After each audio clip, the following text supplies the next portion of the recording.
ओम शरण दोस्तों, मैं मनोज कुमार आपके अपने YouTube चैनल देव कोचिंग क्लासेस सिंघाड़ा में आपका तहे दिल से हार्दिक स्वागत करता हूँ। हिस्ट्री के पार्ट सेकंड में आज बात करने जा रहा हूँ अजमेर के चौहान। देखिए, पिछले वीडियो में अजमेर के चौहान के बारे में बताया कि अजमेर यानी चौहान वंश की स्थापना वासुदेव चौहान ने की थी। वासुदेव चौहान का जो अन्य नाम था वो आदिपुरुष था। वासुदेव चौहान ने अपने साम्राज्य सामरझील के पालक फैलाया था और जो अपनी राजधानी बनाई थी वह है छतरपुर, वर्तमान में नाम नागौर। देखिए, उसके बाद मैंने बात की थी कि सामरझील का जो निर्माता बताया जाता है वो वासुदेव चौहान को बताया जाता है बिजोलिया शिलालेख के अनुसार। उसके बाद विग्रहराज सेकंड कोई ज्यादा खास शासक नहीं हुआ। उसके बाद बात करता हूँ अजयराज ने अजमेर शहर बसाया, अजमेर को अपनी राजधानी बनाई, अजमेरुद्दौला बनाया। अजमेरुद्दौला का जो वर्तमान में नाम है तारागढ़ है। तारागढ़ तो लोग पृथ्वीराज सिसोदिया ने रखा और पृथ्वीराज सिसोदिया की जो पत्नी थी तारा के कहने पर उस दुर्ग का नाम तारागढ़ किया गया। उसके बाद मैंने आपसे बात करी थी अर्णोराजी आना सागर झील का निर्माण करवाया। अर्णोराजी ने क्या क्या किया पिछले वीडियो में मैंने बताया था।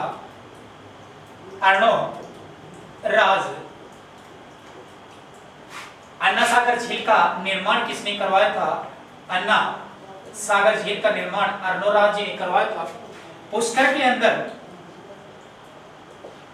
अंदर अर्णोराज जी ने आदि वराह का मंदिर बनवाया। देखिए, उसके बाद बात करता हूं विग्रहराज चतुर्थ या विशल। देखिए, विग्रहराज चतुर्थ या विशल देव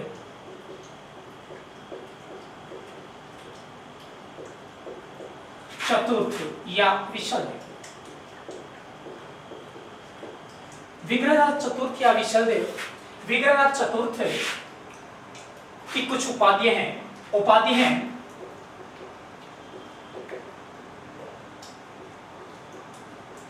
कवि बांधव या कट्टी बांधव,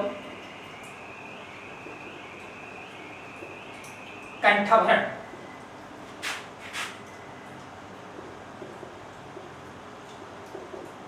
ये उसकी उपाधियां हैं। कवि बांधव या कट्टी बांधव किसकी हैं? विग्रहराज चतुर्थ की है।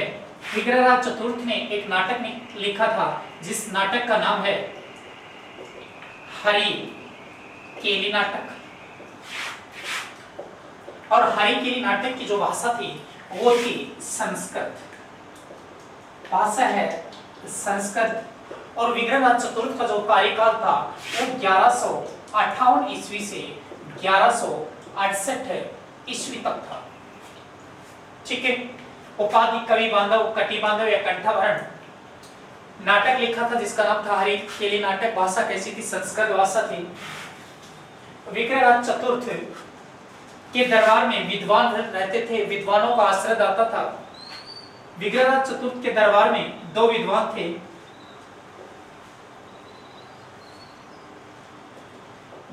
थे। एक का नाम था सोमेश्वर ने लिखा ललित विग्रहराज।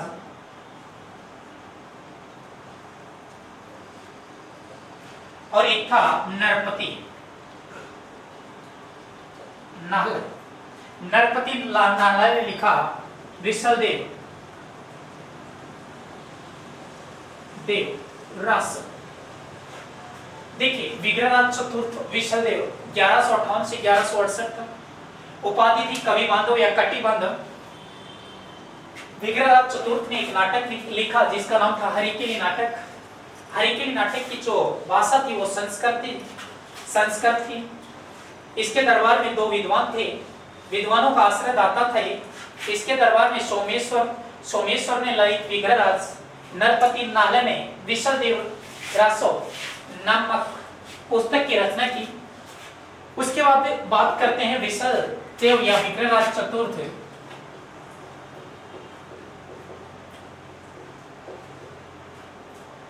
विग्रहराज चतुर्थ या विशल देव ने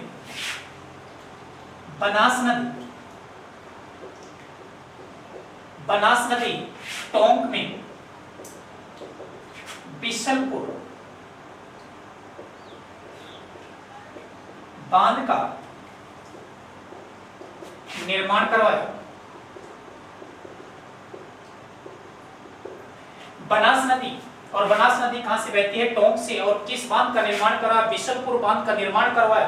किसने करवाया? विग्रहराज चतुर्थ ने।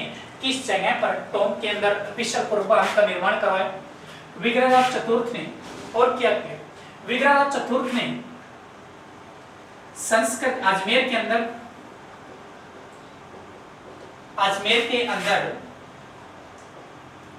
संस्कृत की पाठशाला का निर्माण करवाया।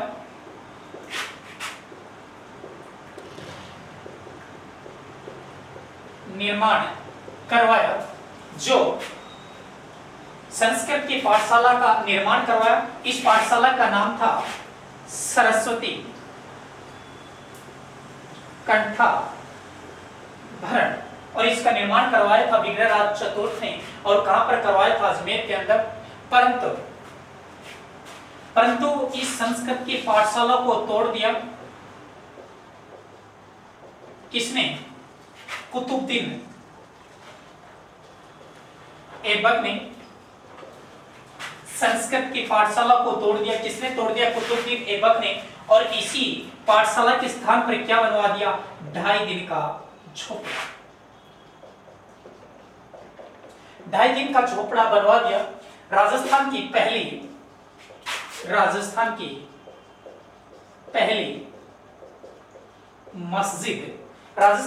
मस्जिद कौन सी है? 2.5 दिन का झोपड़ा, जहां पर पंजाब शाह संत की याद में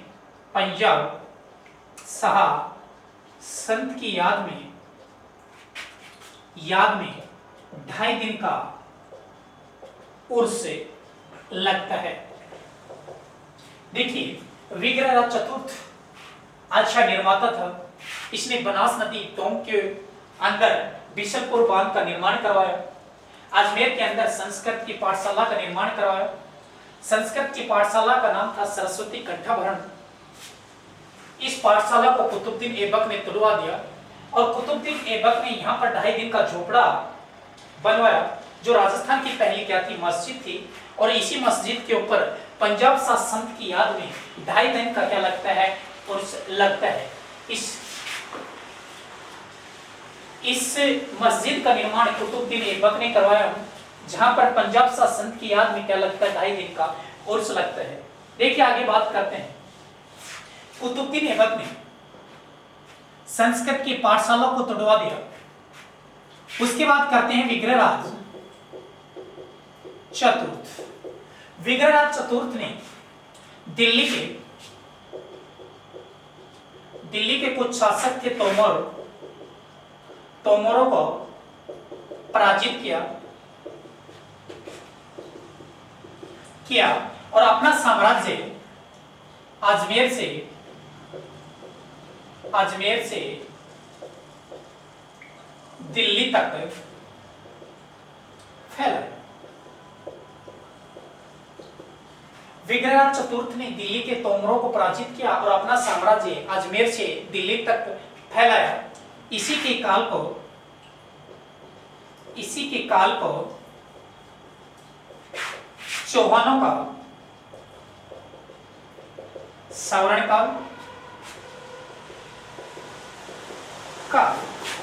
का सवर्ण काल या गोल्डन टाइम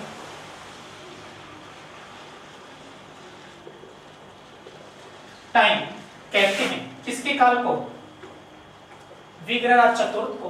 विग्रहराज चतुर्थ ने दिल्ली के तोमरों को पराजित किया और अपने साम्राज्य को अजमेर से दिल्ली तक फैलाया, और इसी के काल को चौहानों का स्वर्ण काल या क्लासिक युग कहते हैं। किसके काल को?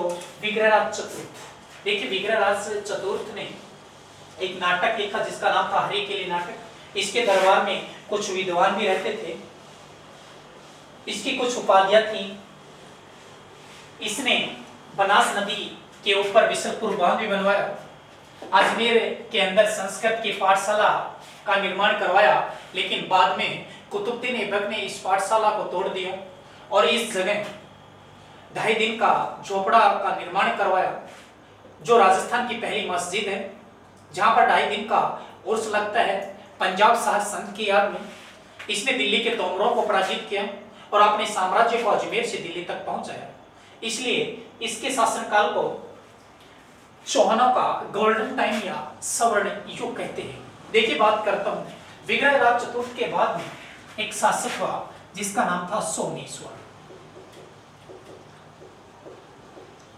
सोमेश्वर चौहान, देखिए मेरे दोस्तों, सोमेश्वर चौहान की अचानक मृत्यु हो जाती है। सोमेश्वर चौहान के बाद में जो शासक बनता है, सोमेश्वर चौहान का पुत्र था जिसका नाम था पृथ्वीराज चौहान। पृथ्वीराज चौहान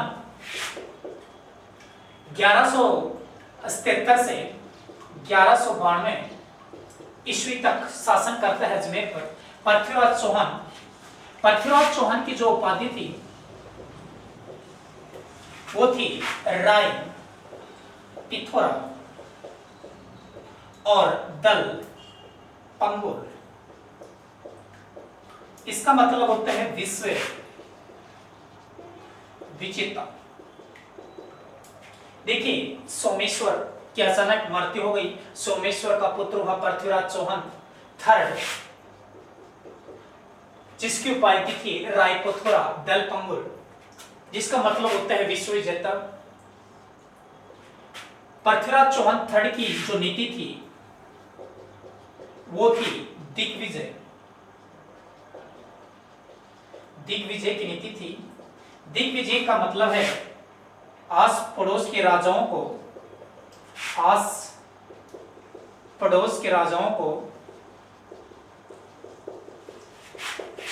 अपनी ओर मिलाना।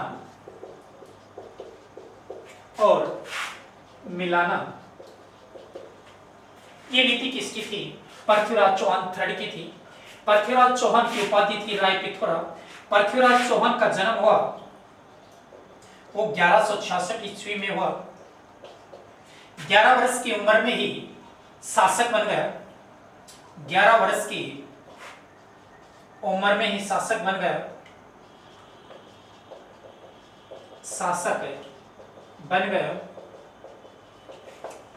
कौन? पृथ्वीराज चौहान। इसकी माता का नाम था कपूरी देवी। चलिए बात करता हूं, सोमेश्वर की अचानक मृत्यु हो गई। उसके बाद शासक पृथ्वीराज चौहान थर्ड बना। 1177 से 1192 ईस्वी तक। उपाधि थी राय पिथौरा दल पंगुल। इनका मतलब होता है विश्व विजेता। इसकी नीति थी दिग्विजय। दिग्विजय का मतलब है कि अड़ोसी पड़ोसी राजाओं को अपनी ओर मिलाना। जन्म 1166 ईस्वी में हुआ। 11 वर्ष की उम्र में ही शासक बन गया।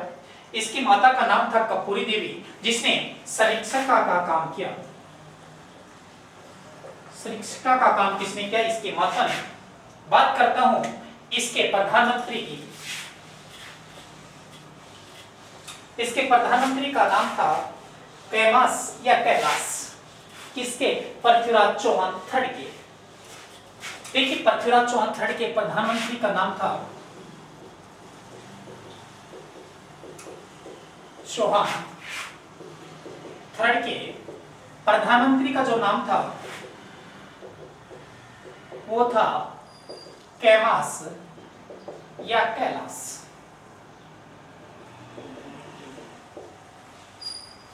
ठीक है, पृथ्वीराज चौहान थर्ड के प्रधानमंत्री का नाम था कैमास या कैलाश। देखिए पृथ्वीराज चौहान थर्ड का एक ही मकसद था कि जितने भी आस पड़ोस के राजाओं हैं उन्हें पराजित करें, किसी न किसी प्रकार अपनी ओर मिलाना इसका मकसद था। इसी कारण पृथ्वीराज की जो नीति थी वो दिग्विजय की नीति थी। और दिग्विजय की नीति का मतलब है कि अपने अड़ोसी पड़ोसी राजाओं को अपनी ओर मिलाना।